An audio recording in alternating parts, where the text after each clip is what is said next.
Today is Friday, a day of worship for Muslims, also a day of high security in Jerusalem.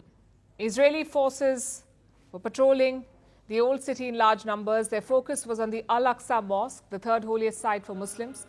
It was a tense day. Thankfully, the Friday prayers ended peacefully. But some 75 kilometers away in Gaza, there is no peace. It remains a war zone and is being reduced to rubble every day. Heavy bombardment by Israel continues.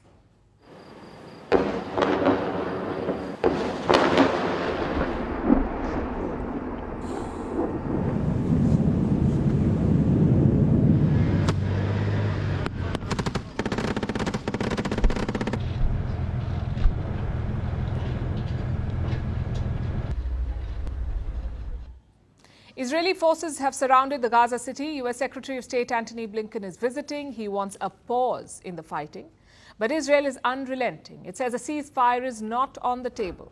They're gearing up for what they call the next phase of war, a more aggressive offensive and intensified ground operations.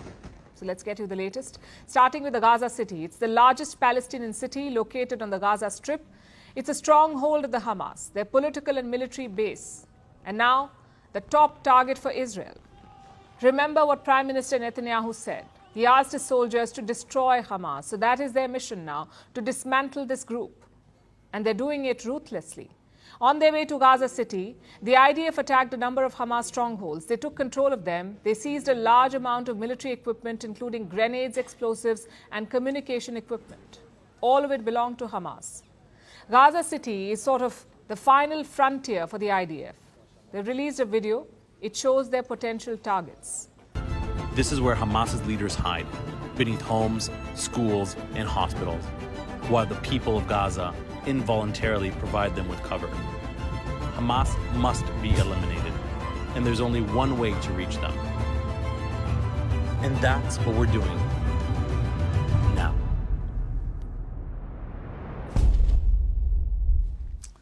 So the war is intensifying, including the narrative war. Hamas is countering the IDF with propaganda of its own. They too have released a video. It claims to show Hamas engaging with Israeli forces on the ground.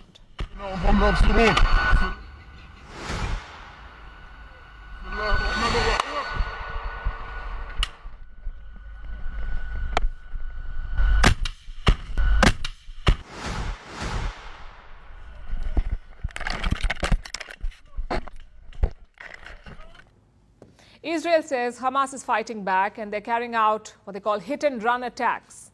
And to do this, they use their tunnels.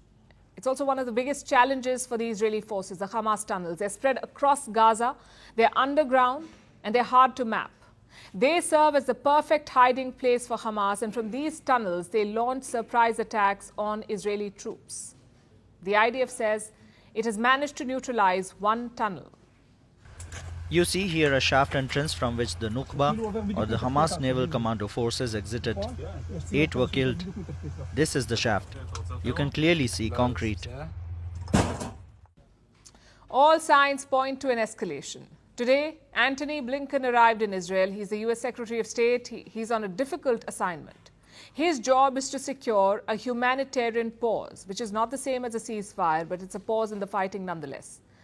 His job is to convince Prime Minister Netanyahu to halt the fighting. Before he left for Israel, Blinken said he would seek, quote-unquote, concrete steps and ensure that civilians are not harmed.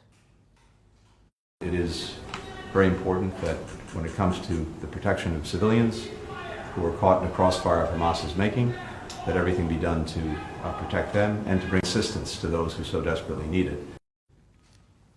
Earlier today, Blinken met with Netanyahu and other Israeli leaders, but there's little to suggest that he will get the concessions he's asking for.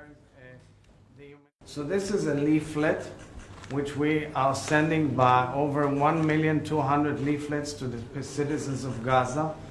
We've carried out 6 million text messages and 4 million phone calls to the citizens of Gaza. We alerted the citizens in advance, including before the Jabalia attack. Please move out, because as we have the right for self-defense. Prime Minister Netanyahu has rejected the idea of a temporary ceasefire. He wants the Hamas to release the hostages first. The president spoke about self-defense.